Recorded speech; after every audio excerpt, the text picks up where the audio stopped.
한국에서 소득 상위 10%인 가구가 한 해에 벌어들이는 돈은 2021년도를 기준으로 평균 1억 9,042만 원입니다. 이들이 보유한 부동산 등 자산은 평균 15억 5,475만 원에 이릅니다. 반면에 소득 하위 10% 가구의 가구당 연평균 소득은 2021년도를 기준으로 897만 원입니다. 보유한 자산은 1억 2,407만 원입니다. 상위 10%와 하위 10%의 소득 차이는 20배고 자산 차이는 15배나 납니다.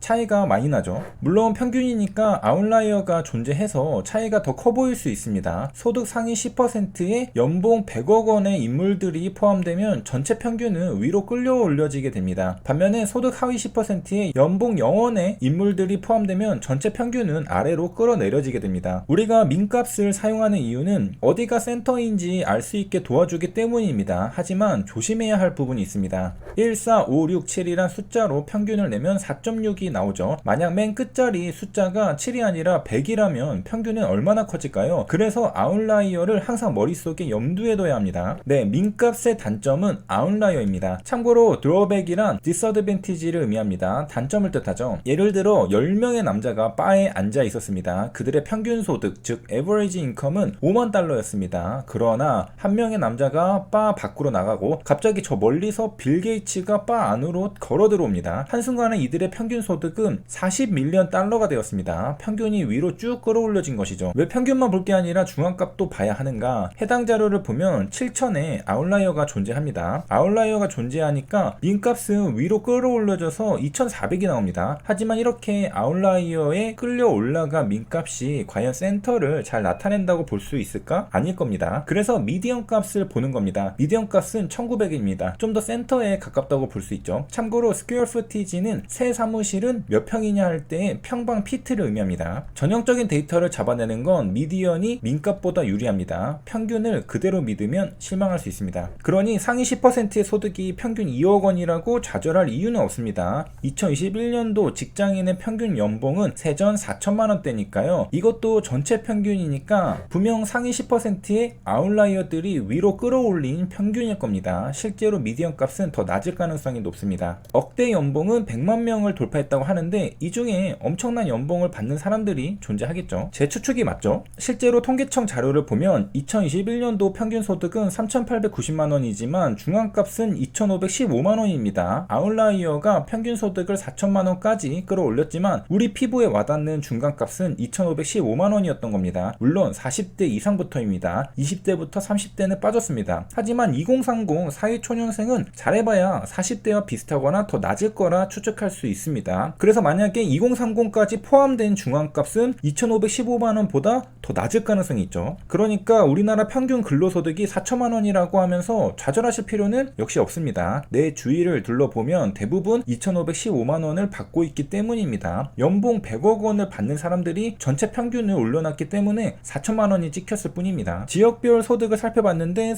세종특별자치시는 뭐길래 혼자 3,903만 원인지 모르겠습니다. 갑자기 혼자 높네요. 평균 소득은 5천만 원에 육박합니다. 대단한 도시입니다. 도대체 그 많은 돈은 누가 다 벌고 있는 걸까? 금융소득이 2천만 원을 초과해 금융소득 종합과세 대상으로 종합소득세를 신고한 사람은 17만 9천 명으로 나타났습니다. 2천만 원을 초과하는 금액은 사실상 직장인의 근로소득 중앙값과 맞먹습니다. 그러니까 누군가는 뼈 빠지게 일해서 2천만 원을 벌고 있다면 다른 누군가는 금융소득으로 2천만 원을 벌고 있다는 뜻입니다. 뭔가 상대적인 박탈감을 느낄 수 있는 부분입니다. 게다가 금융소득 종합과세자의 1인당 평균 종합소득 금액은 2억 9,600만 원이라고 합니다. 물론 이것도 평균이기 때문에 아웃라이어의 누군가가 위로 잡아 끌어올렸을 것입니다. 평균이 약 3억이란 소리는 누군가 어마어마한 금융소득을 올렸다는 뜻입니다. 여기서 한 가지 결론을 내릴 수 있습니다. 나는 평균적인 인간이라고 가정할 때 40대에 2,515만 원이라는 소득을 받아들여야 합니다. 슬픈 현실이죠. 만약 내가 40대인데 소득이 2,515만 원이라면 부끄러운 게 아니라 크게 중간입니다. 억대 연봉을 받는 사람들이 비정상적으로 높은 것이고 대부분이 2,515만 원에 걸쳐 있습니다. 만약 내가 40대인데 소득이 3천만 원이다? 그러면 중간보다 높은 겁니다. 보통보다 좀 더 나은 삶을 살고 있다는 뜻이죠. 워낙에 SNS가 활발해지다 보니 뭐가 중간인지 감을 잃고 살아가는 사람들이 많습니다. 중간은 2,515만원입니다. 물론 중간에 머무르고 싶지 않은 건 우리 모두의 욕구죠. 중간에서 벗어나서 하늘 위로 도약하려면 리스크를 지고 사업을 하거나 주식 투자를 해야 합니다. 우리는 선택해야 합니다. 평균적이고 전형적인 삶에 만족할 것인가, 사업이나 주식 투자를 할 것인가. 저는 사업과 주식 투자를 둘 다 선택했습니다. 장단점이 있는데 제가 느낀 점을 설명드려 보겠습니다. 여러분들도 향후에 선택하실 때 도움 받으시길 바랍니다. 사업을 시작하기 전 상상 속의 사업가의 모습은 이렇게 여유롭고 환한 미소를 짓는 비즈니스맨의 모습이었습니다. 그러나 현실은 모르는 것들 투성이라 맨날 책상에 앉아서 공부해야 합니다. 특히 세금까지 공부해야 한다니까 미쳐버리겠습니다. 조잡한 것까지 혼자 다 해야 합니다. 얼마나 짐 빠지게 만드냐면 멀리 갈 것도 없이 제가 바로 그 느낌을 공유해 드리겠습니다. 요즘에 저는 개인정보보호법을 공부하고 있습니다. 제가 이런 것까지 공부하게 될 줄은 정말 꿈에도 상상도 못했습니다. 여기 자료화면을 조금만 읽어보시면 우액 소리가 나오실 겁니다. 저도 거렸습니다.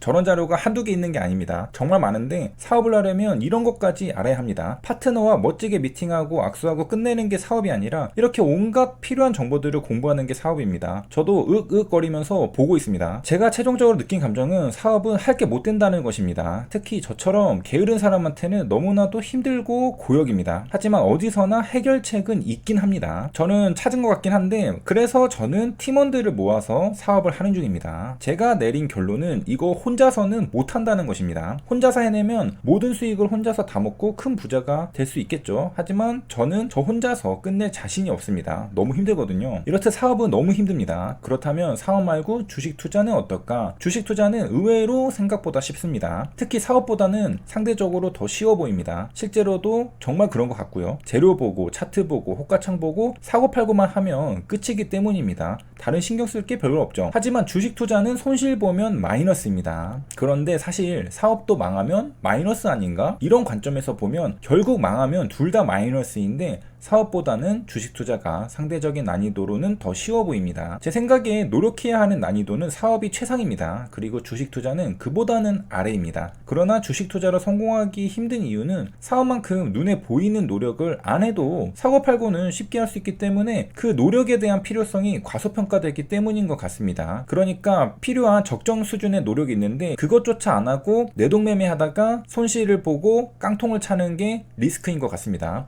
종합해보면 사업하는 노력을 주식 투자에 쏟을 수만 있다면 정말 유리한 것 같습니다. 그런데 주식 투자를 하다 보면 앞서 말씀드렸듯이 별다른 노력을 안 하게 되죠. 잘 벌릴 때는 자만하고 되는 대로 하기 때문이죠. 그래서 결론은 이겁니다. 사업은 생각보다 훨씬 어렵다. 그 노력을 주식 투자에 쏟는 게 베스트다. 그러나 너가 그런 노력을 주식 투자에 쏟을 수 있을까? 이것만 된다면 주식 투자가 훨씬 유리해 보입니다. 마지막으로 사업하시는 분들 존경합니다. 정말 대단하신 분들이죠. 범접할 수 없는 분들입니다. 이렇게 해서 이번 시간에도 긴 영상 시청해주셔서 감사합니다. 현재 유안타증권과 빅토리 주식TV는 스타벅스 이벤트를 하고 있습니다. 유안타증권 MTS에서 뱅킹 업무의 제휴 컨텐츠에 빅토리 주식TV를 신청하고 100만원 잔고를 6월 30일까지 유지하시면 스타벅스 쿠폰을 드립니다. 그리고 메인 서비스인 종목 추천을 무료로 받아보실 수 있으십니다. 여기까지 시청해주셔서 감사합니다.